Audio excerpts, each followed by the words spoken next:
And I became very passionate about people and housing very quickly. And I was doing really well. Like when you don't have training, when your roles are all over the place, when you need to upskill and maybe rewrite that job description. And I anticipate that that's going to be a lot of multifamily moving forward, especially because this centralization thing, people can't crack the code on it. If I'm trying to centralize my buildings because I'm afraid of having a conversation with my client to tell them that that we need more money and resources, like it's going to fail regardless. You're solving the wrong problem.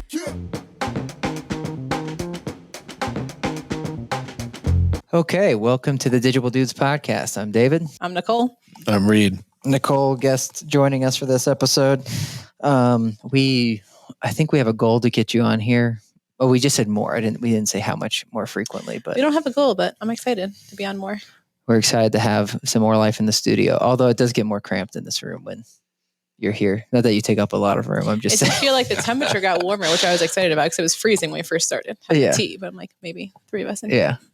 Well, we have Jessica on today's podcast. We didn't embarrass her by going through her accolades on the episode, but I'll read them here. So those that know her would know her as JFK. That's Jessica Fern-Kirkland. And her accolades just in the last year she was one of the top 10 most influential women leading business in 2023, chief navigator, and that's outside of multifamily. Then she was on CRE's Women of Influence list. She was a 2023 Stevie winner and a 2023 Globe Street Women of Influence winner.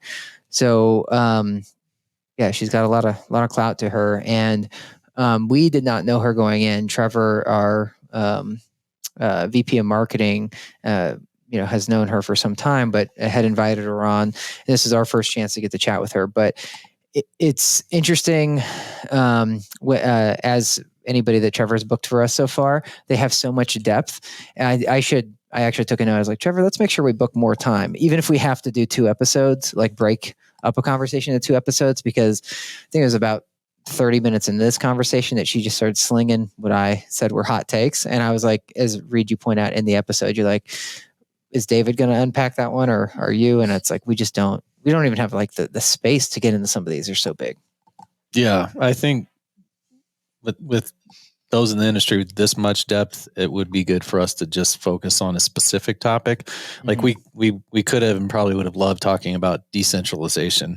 Instead, for the last few months, all we've talked about is centralization. And she had some strong opinions there, which would have been awesome. So I see us definitely doing some follow-ups with her, but incredibly impressive, not surprised by all the accolades. She's a mover and a shaker, and she let us know up front. She's like, I'm pretty outspoken, have a lot of ideas, but she also has all these different vectors, that she's built up over time that she can kind of reference, stitch together, make for some really interesting strategies and concepts. And the whole organizational engineering, feels like we've heard them all at this point, but that one hadn't made my radar. I don't know about you, Nicole, but I really like it. I think, that's needed. And but you have to get underneath it to fully understand it, which could be another podcast. It's like, let's get really into organizational engineering, not to be confused with social engineering, which can come with a negative connotation. I also liked that many folks that we've spoken to that have lots of ideas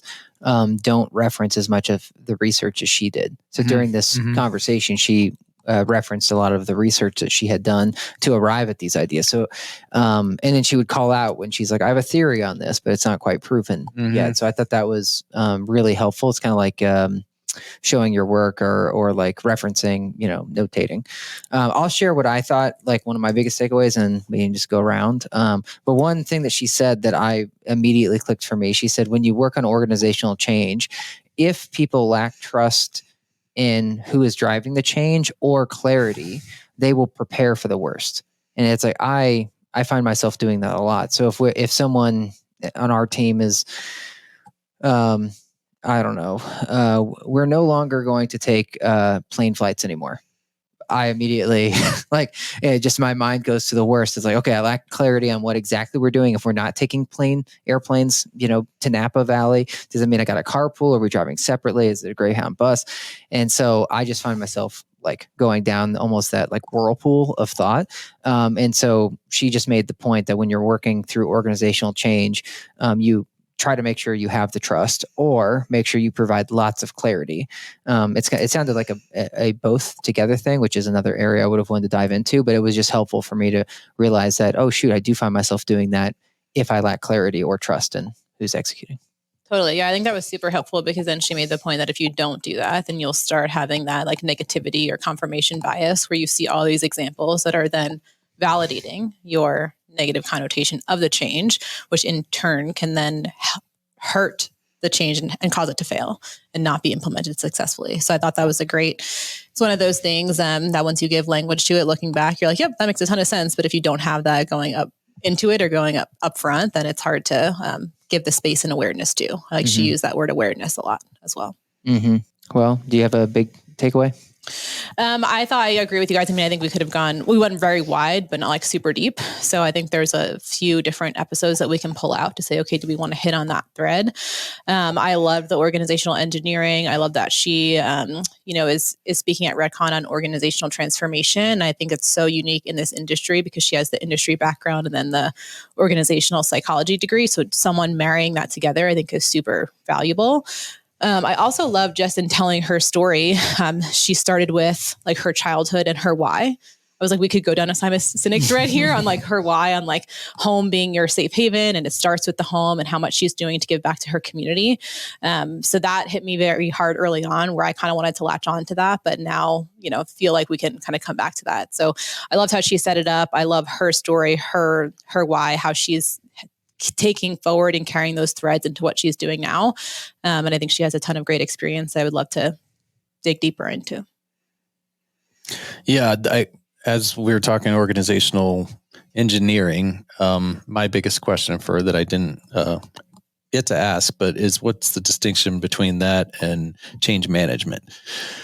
And my hunch is that organizational engineering is more of a proactive approach. Management, to me, not completely, but kind of connotes more like how it's happening once it's happened versus like setting it up.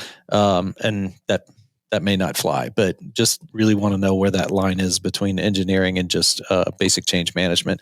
But what stood out for me was how well she handled the question on KPIs, setting expectations with something like that. It's so hard for consultants, but she quickly tied it smartly back to like, what's the goal within all of that? And that's really what the KPI should be versus, here's kind of my default. And how she would approach baselining too, which I think is really important. Because when you think about psychology, that's not an easy thing to measure. I would love to go further, as we keep saying this, it's our own theme here, with the surveys, because I struggle with those.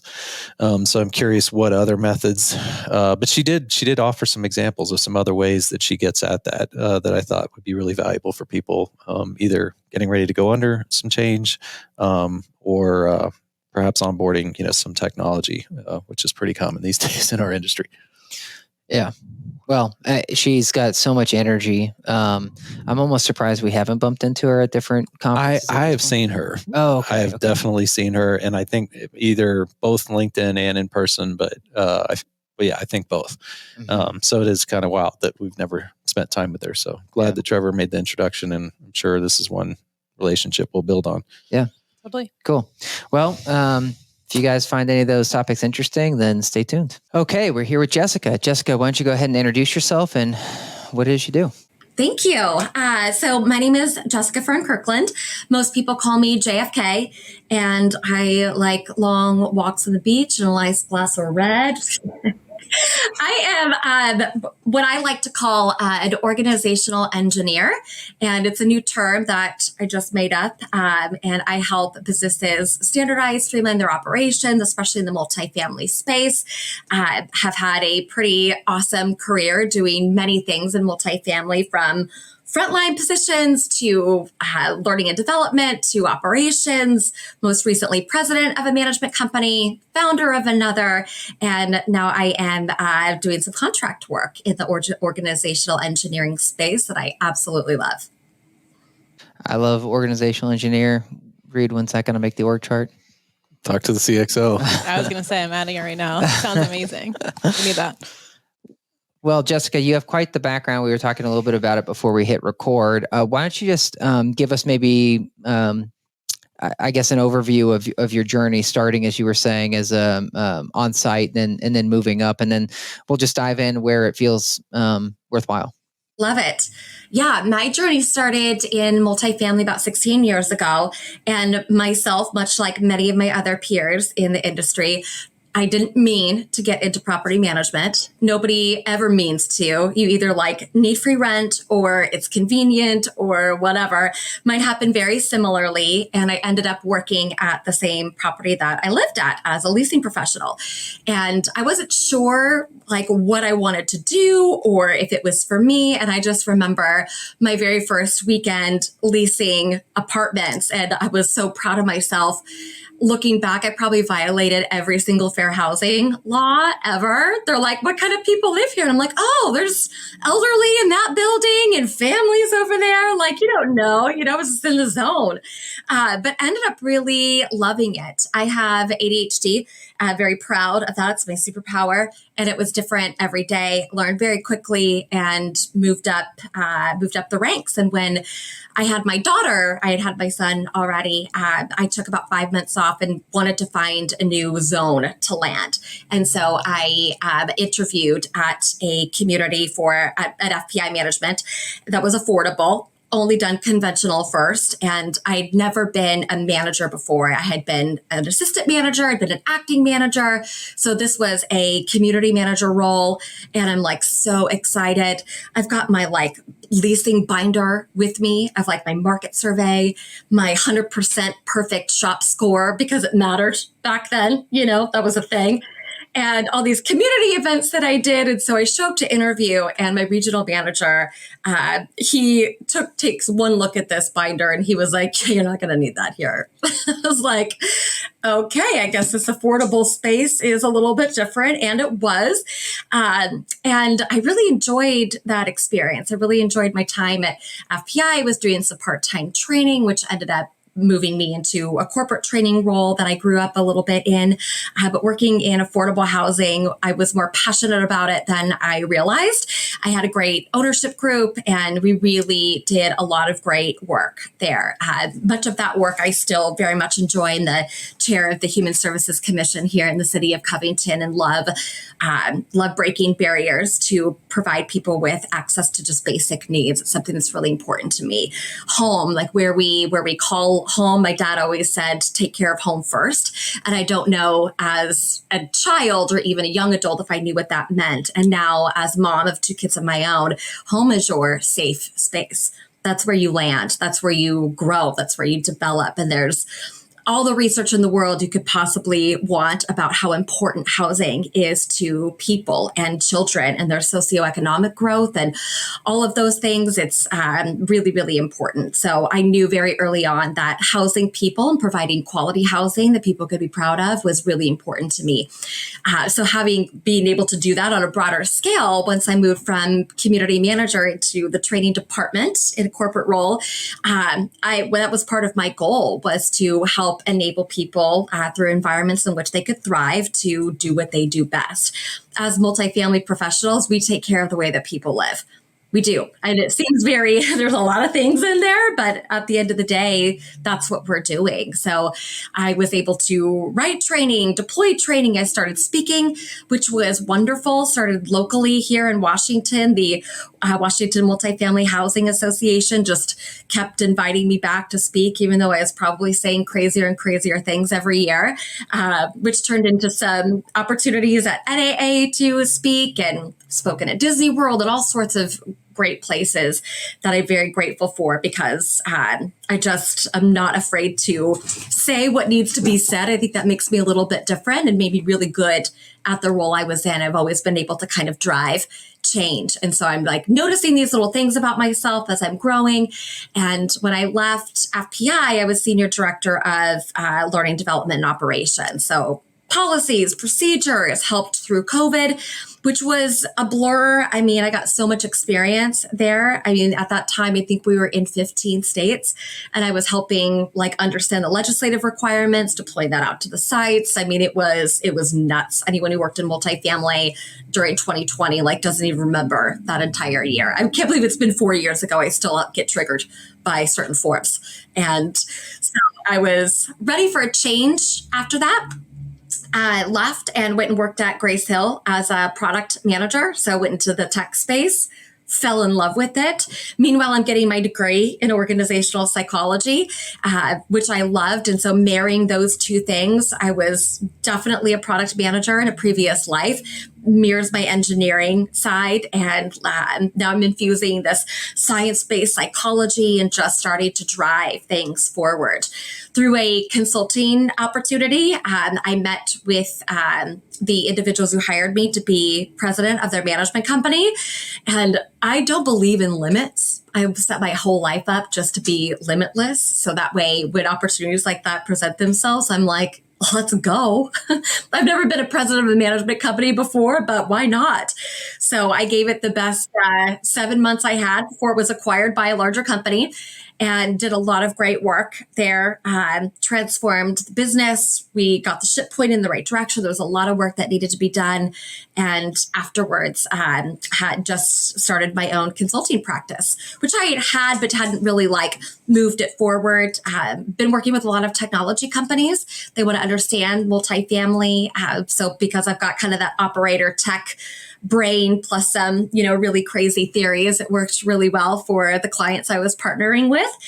And then towards the end of last year, my business partner and I started a management company. He's still doing it, Bromley Living. I decided to step away from it. It just wasn't the right time and location, and being a mom, giving everything that I had to the role that I was president for, it was just a lot for me and my family. And so I'm just right now settling into some meaningful contract work, doing what I do best, organizational transformation, organizational engineering, all of the things. So land the plane. There it is. That's quite the career.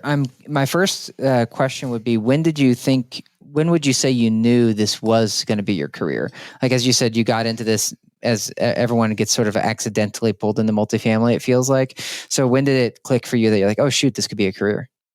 I immediately. And I wasn't really sure where it could go. When you're in, when you start in property management, you're in your own little zone. So my building was in Maple Valley, Washington. And so everybody that I knew that I looked up to was my manager, my regional manager, her boss, who would show up occasionally. You're kind of in this little tunnel vision, but it all means so much and it all matters very greatly. And you are trying to understand as a new employee, how does this connect to the rest of the world?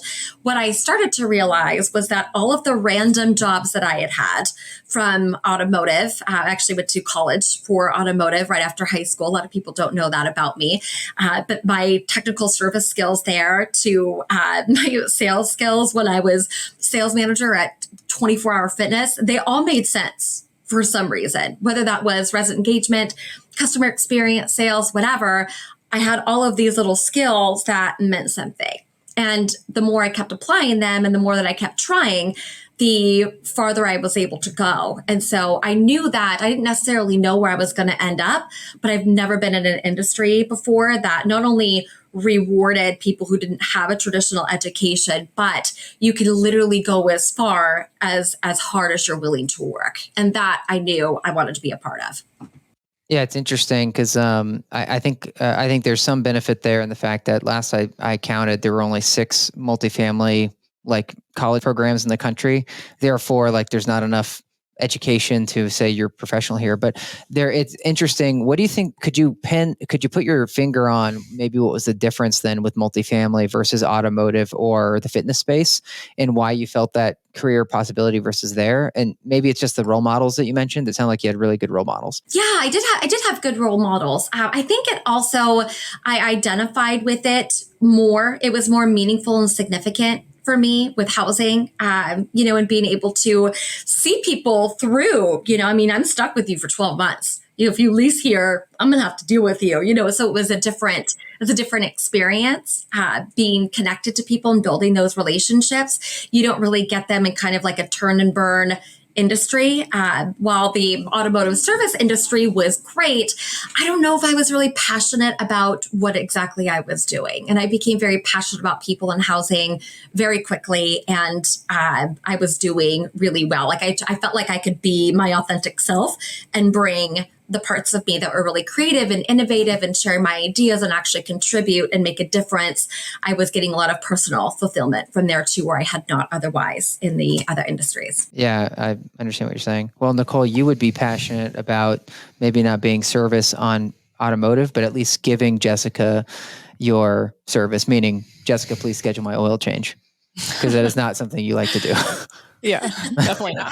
I was going to kind of pick up on that thread of like being your authentic self. How do you coach folks on that, through organizational design, transformation?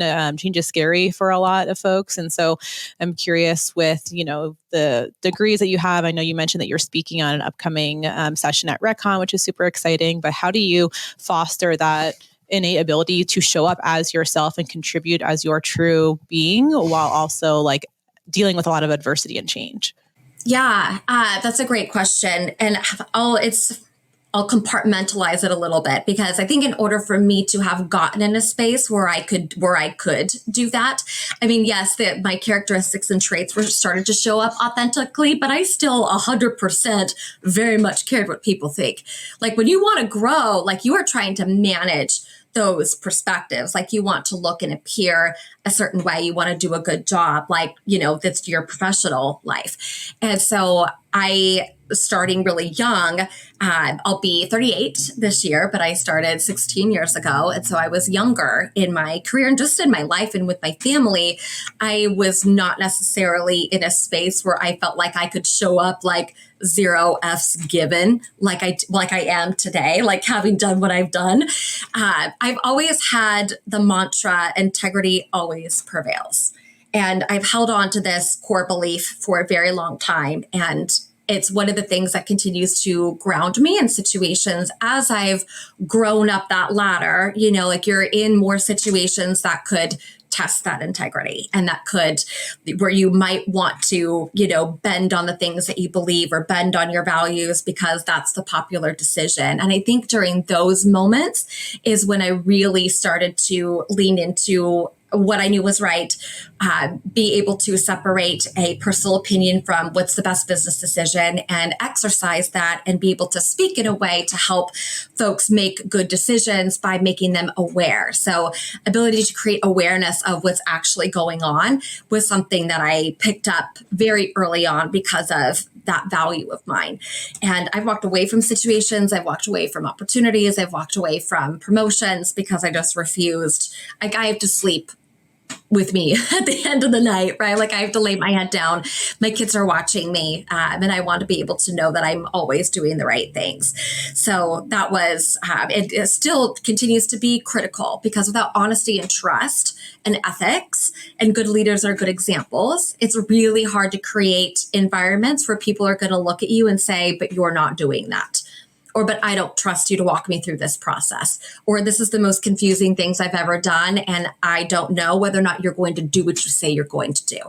And so that piece is critical to be able to create transparency and honesty right out of the gate, especially with change. If people don't know where to place things or how to make themselves aware of reality, then they start to tell narratives. You start to jump to worst case scenario, because if I can prepare for the worst, certainly I can go through the best. What they don't realize, though, is that they start to have that cognitive and confirmation bias, where now they're looking at the environment and saying, oh, yep, that supports that I'm getting fired. Oh, yep, that supports that this is the worst thing ever. And it just all starts to fall apart. So little things I've learned help me be more prepared for those environments. I've always had an ability to create environments for people where they can be their authentic selves, because I learned how to show up that way. And I learned that because I got out of my own way. And I did that when I got tired of my own bullshit. And we all have a point in our lives where we get tired of our own shit, pardon my French. And I'm sure like you're thinking and you're nodding and you're like, yeah, I can actually pinpoint that. Like I just need to get out of my own way. And being able to talk about those things and lead in that way. And that for me has shown up like talking about my journey with mental health and mental wellness, being a professional with ADHD. It's not easy, especially when there's a lot of misconceptions out there. There's a lot of different types. People don't want to talk about the things that make it difficult for them to just manage their day-to-day lives, or how that impacts me being a mom. Both of my kids have it too. It's a circus up in here, friends. It's a good time. And we have so much fun, but these are not things that are talked about. I've sat on stage and talked about my journey with medications. I've sat on stage and talked about how I would not be who I am without counseling. My husband and I, we had gone to counseling before we even got married. And those are things that people just don't talk about. So I think that authenticity and just not being afraid of how I got to where I am today encourages other people to do that as well. So I know I'm kind of like picking up little things to answer your question, but a lot of it just comes with being very in tune to my surroundings. Always been a gift of mine. And then really focusing on not necessarily the process and the policy and the products that move change, but the people do. People do. Right? Policies doesn't mean knowledge transfer. Even a training doesn't mean knowledge transfer. Like people have to get bought in. They buy in based on their own worldviews. They buy in based on their own values. They buy in based on what's in it for them. And if we're not selling that and selling the problems, all we're doing with change is buying new chairs and rearranging the room, which is a big miss for a lot of folks, not just in this space, right? I mean, I see a lot of really fantastic technologies that flop because organizations, especially multifamily, they're not equipped to support that level of change management. Like just to I use this example all the time. And it directly has to do with the learning and multifamily. Like you said earlier, like there's maybe 6 degrees out there where you can actually get a degree in multifamily. But the content today doesn't really even exist to enable people who are working on site to properly do their jobs. We're so tech driven. And even in the CAM, the certified apartment manager, even the CAPS, certified apartment portfolio supervisor, nowhere in those credentials are there requirements that you're good at technology or that you can derive insights from data. So like we're not even enabling folks at the ground level to be able to operate within their jobs. How do we expect them to manage or navigate this level of change? And if I want to upskill my manager and I'm a big company, like top 5 NMHC, in order to upskill my manager, I have to rewrite the job description. I have to know what other managers are doing. I have to know what knowledge, skills, abilities, and other characteristics this person needs. I need to identify what their current job description says versus the new one. What skill gaps are those? Program them into my training system or write content to do it, and then slowly change management them to upskill. That's enough for most companies to say, no, thank you. We're going to just continue to operate the way that we're operating. And it's not fair to employees who are not being held accountable for these upskills that they aren't, they didn't even get a shot at. And so those little nuances are the things that I'm trying to go in and help organizations address, because that's the people part that impacts an organization's capacity for change. Yeah, that's amazing. There's a lot there. I have some follow-ups, but I want to toss it to Reid to see if there's anything, any direction you wanted to take us down. Well, I'll stay on this vein of the change management. What are your KPIs? So I think that's one of the things I'm just projecting or imagining. If I were ownership and you came to me and shared with me, your process, your approach, and I would probably get super excited, but then I'd also start getting anxious. This is just me, I'm projecting, and be like, how are we going to measure this? How are we going to know that this was worth the investment, time and money?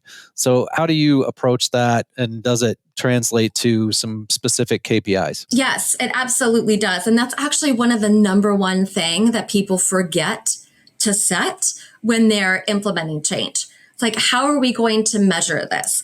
And so my approach to KPIs has a lot to do with why an organization has brought me in the first place. So if it's to implement technology, or maybe it's an organizational change, if it's technology, it's always user adoption, user engagement. How often are people in systems? With the people aspect of it, I'm usually looking for a benchmark of like understanding, clarity, support, usually like survey metrics or something like that I can actually measure, engage over, even if it's quarterly, depending on the size of the project. Sometimes it's things that I know contribute to organizational identification.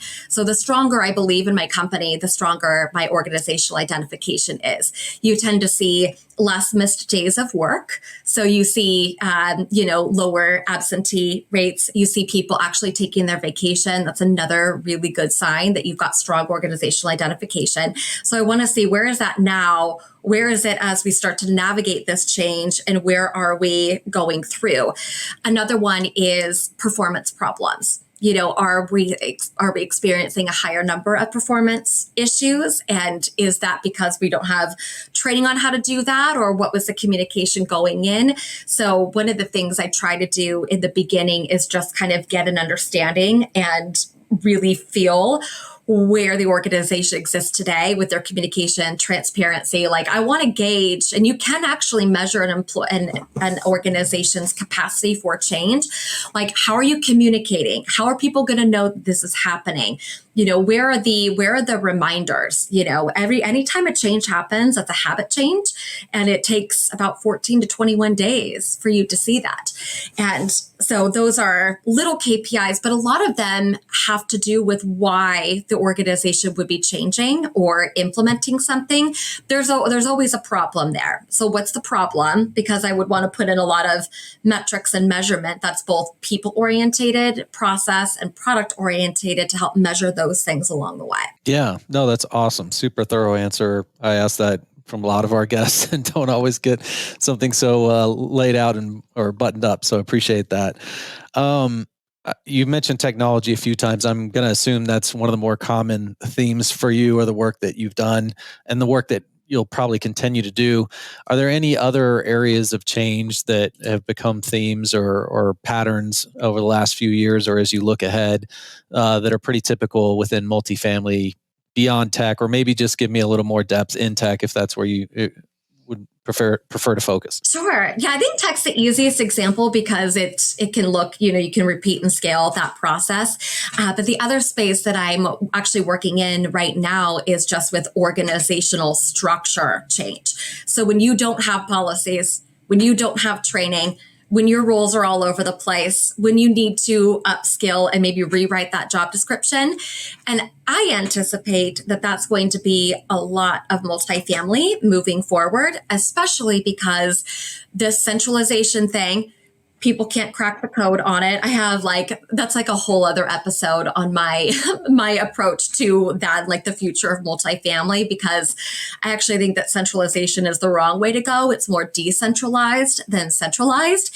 And in order to move an organizational structure, it is like just even the last example of updating a job description, let alone coming in and strategically understanding when you move part A, where does part B go? And do they know that? And how do they understand their new part in relationship here?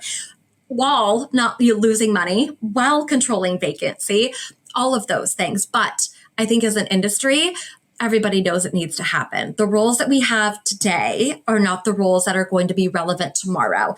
In the management company that I helped found and then just backed away from, the organizational structure I created removed the regional manager, just got rid of it, and better enabled the property manager as an executive business manager to actually have local autonomy to make these decisions, which required, a higher level of this individual.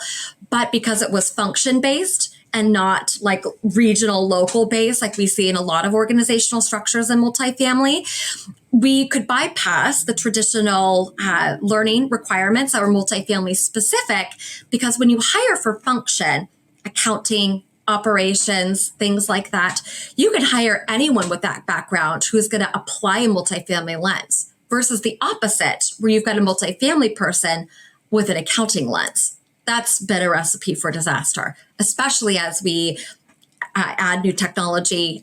We've got new processes. We're streamlining things.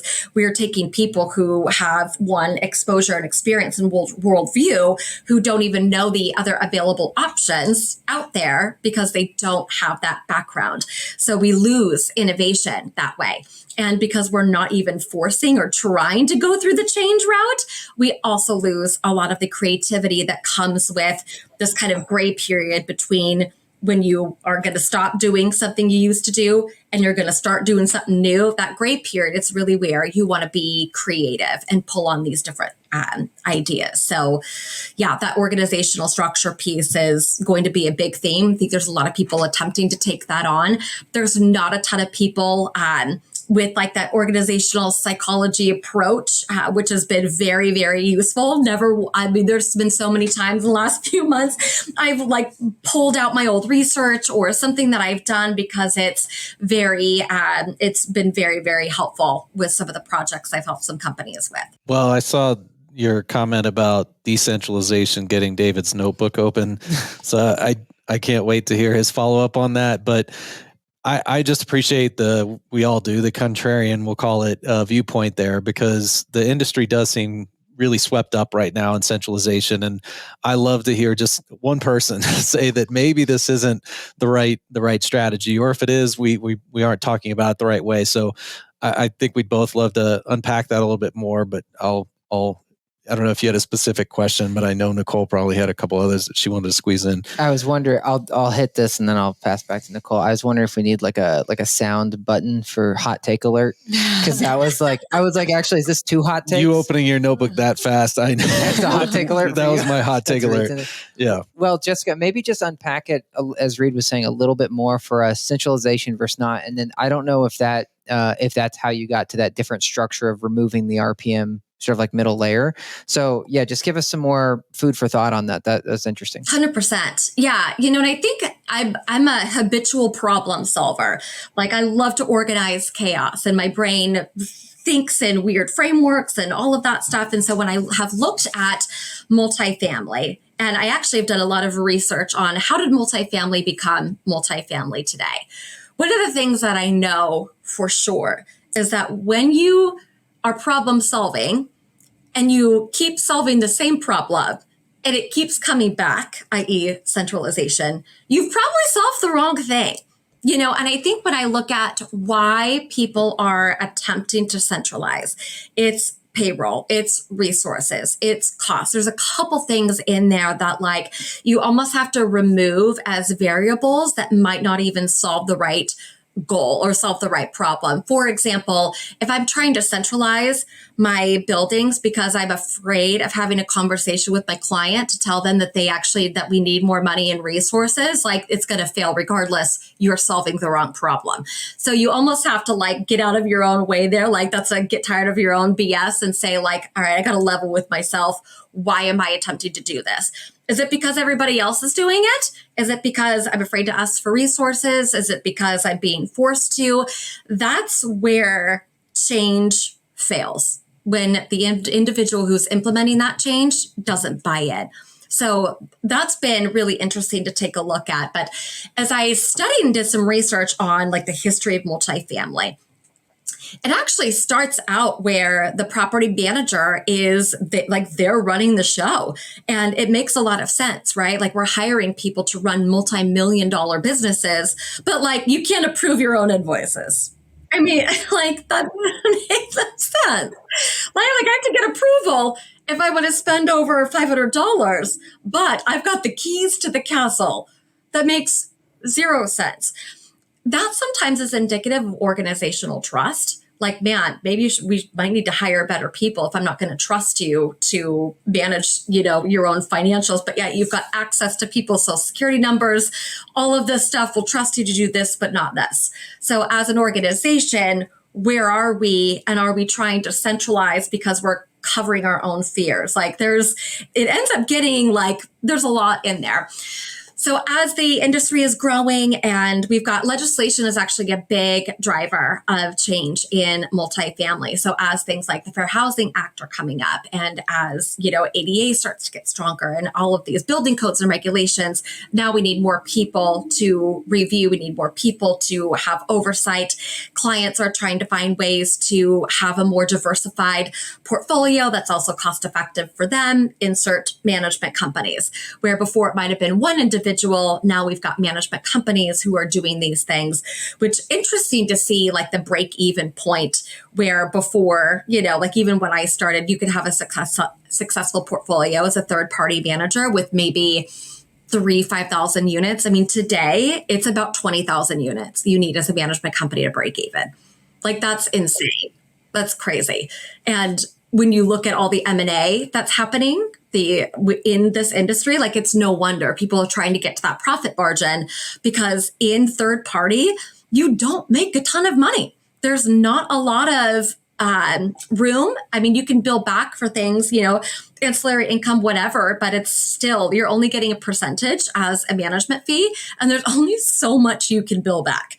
So it's not necessarily like the super lucrative, I'm going to make $1 million type of thing. You have to be very good and efficient, which aligns with, client goals and expectations. So where we see kind of this trajectory really take hold is in the mid to late 80s, where you've got a regional manager overseeing a portfolio, and it's not changed a whole lot since then. We have the same structure. And this is my theory. As I look at who our leaders in multifamily are, my story, like starting leasing agent, ending up as president, is not uncommon. It's not. I mean, it doesn't happen to everybody, but I'm not the only one who built a career in multifamily from the ground up. And when you look at, I'm an 80s baby, when you look at the individuals running multifamily right now, you can see where they probably really took off in their career. It's indicative of the same type of structure that was in place back then. And if it ain't broke, why would we fix it? If I've built my success on this particular model, and I'm in charge of leading a company, in order for me to make change, number one, I have to admit that maybe I don't know what I'm doing anymore. That's tough. Number two, I have to say, I know we need to change, but me as your leader, I've got no idea where to start, nor am I equipped to do it. And I don't know where we're going, but we got to go somewhere else. Those are scary things to admit. And so I think that moving towards this centralization with so many unknowns, so many variables, too much ambiguity, just for leaders psychologically, that's a lot to admit. And so looking at that pattern, I was taking a look at some different organizational structures, and the centralization thing, like, I get the concept, right? We want to put a bunch of people who are doing similar stuff in one office to, I don't know, maybe offset their mileage a little bit. Or maybe we can have one person do the work of 5 people, yet we're not going to add any training content or any additional resources to help you do your job. We're just going to put you in there and hope for the best. The model that I worked out was a fusion between franchise and function. So franchise, as we know, like we're the McDonald's, we'll just use that as an example. If I am the McDonald's of property management, I'm setting your branding, I'm setting your employee handbook, I'm setting your policies. Here's the technology that we use. Here's the training that you go through. I'm going to give you some mentorship training. I'm going to help you get this bad boy set up. And if I come in and I'm the franchisee property manager, I'm saying, cool, I've got the keys to the shop.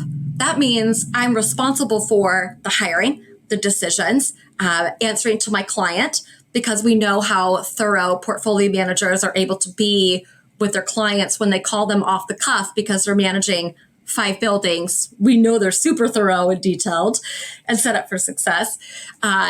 We have district managers, right, even in some franchise models, but here their direct support is that corporate office. So that property manager has complete local autonomy. And instead of having an assistant manager, we've got the functions required to execute the management agreement. An element that a lot of people forget is the actual governing document between the management company and the ownership group. There are categories within that PMA marketing requirements, occupancy, financial, all of that. If an operator doesn't meet their obligations to the management agreement, then that's when the owner can say, yeah, I'm going to give you notice. So structuring the functions to enable the management agreement to allow this qualified property manager to use their business acumen, expertise, the reason why they were hired, to then deliver on those goals. Those then become the functions where you hire an accountant who does all the property specific accounting right there. Maybe you can centralize that later on. And then one of the biggest pieces, which kind of helps with that, okay, but checks and balances, right?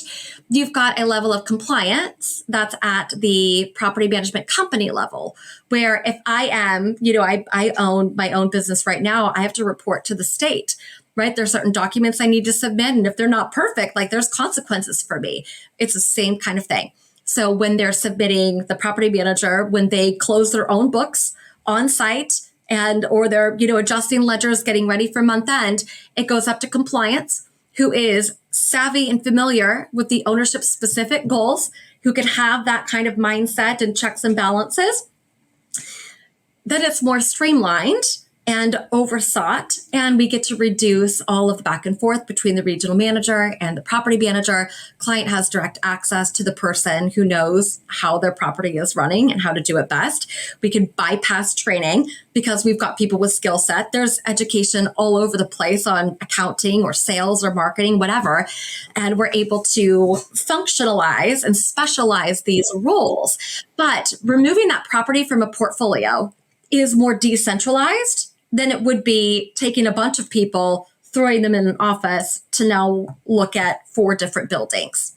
So I'll pause there because I know I just said a lot. Well, I feel like there were several more hot take alerts that came through that diatribe, but I know we don't have you for terribly long, Jessica, for scheduling purposes. So I wanted to toss it back to Nicole. I don't know. I mean, you obviously have started to light up our function for learning and development here. So I didn't know if there's something there you wanted to talk about or any other direction you want to take. I was curious more so on the tech side. Like I know Bromley, when you started that business, really innovated on how you were using tech. And so connecting it back to, I guess, your direct question of me, but I was curious just how you've rethought tech, whether that's at the companies you started or through systems that you've used to then mobilize large groups of people through the training and development piece? Yeah, that's a great question. An advantage that we had at Bromley was that we didn't have to unwind anything that we were already doing.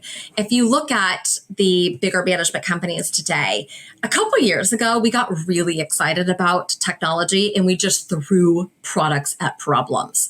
And we're like, yeah, we'll sign a 4-year contract for the best pricing ever. Flash forward to today, we have so much technology that doesn't communicate, that doesn't aggregate, and it is more cumbersome than to scale that back down. I think that's one of the biggest challenges that management companies will face today is unwinding those things because we don't have the ability to even enable the people who need that data.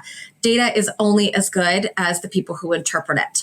We've got these really killer pieces of technology where we can't get the data in insights or insight fashion back to the people who need to make the decisions.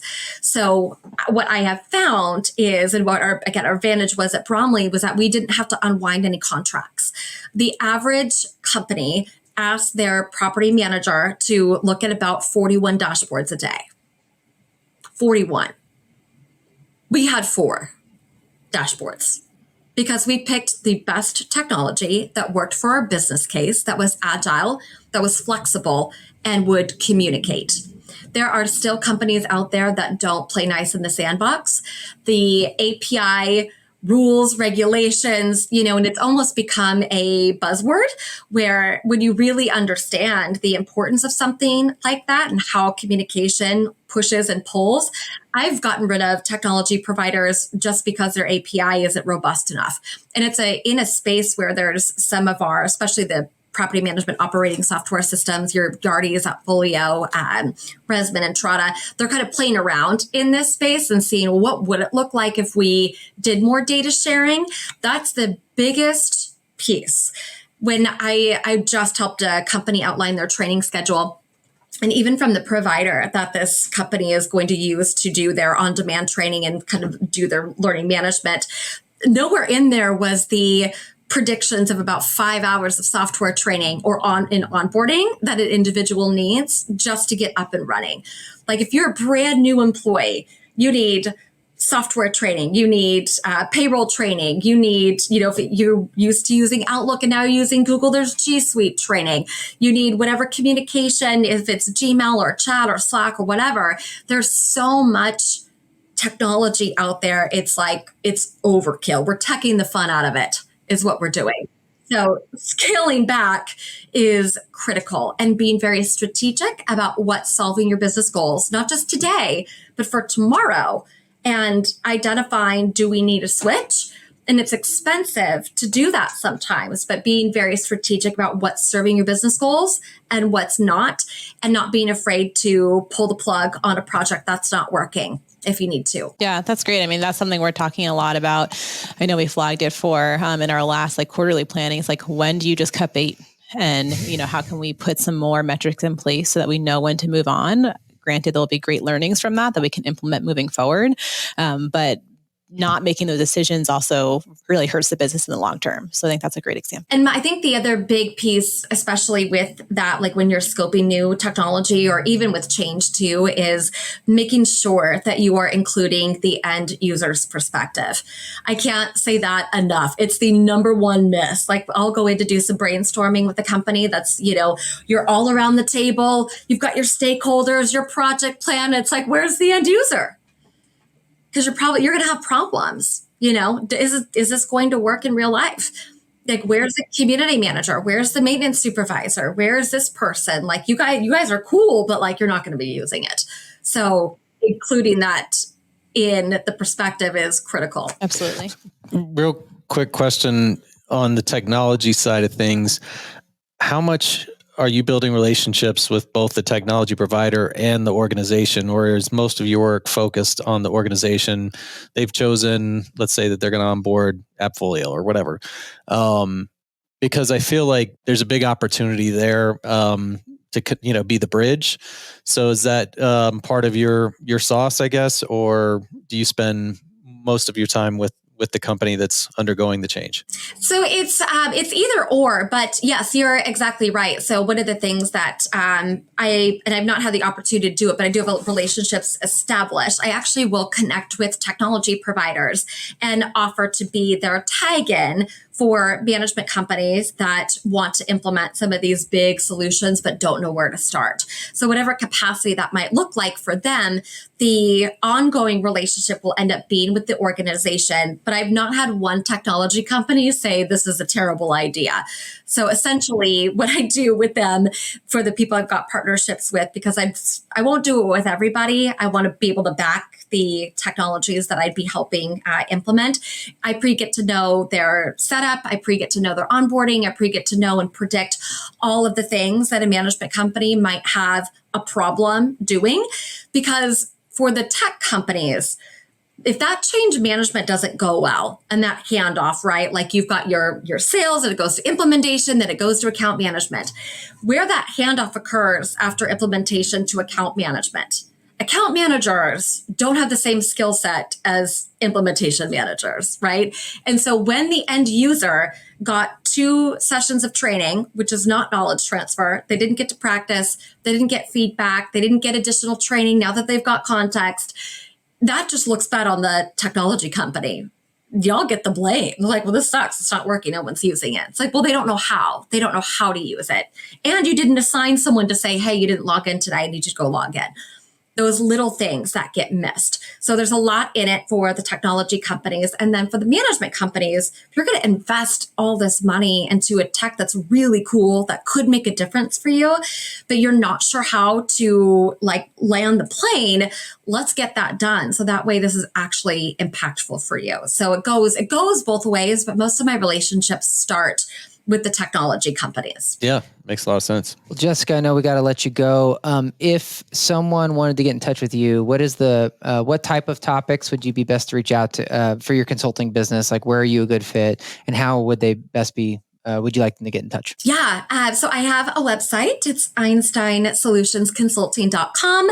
I have an email. It is einsteinsolutionsconsulting@gmail.com. I'm on LinkedIn, and pretty much all things organizational change, development, strategy, anything we talked about today, learning and development, tech, feedback, all of the things. I do fractional work sometimes too. So if they need it, I probably have a solution for it. That's great. Or it sounds like you know enough people that you could point them in the right direction. So don't hesitate, reach out, and Jessica will point you in the right place. That's great. Well, thank you, Jessica. We appreciate the time today. Thank you.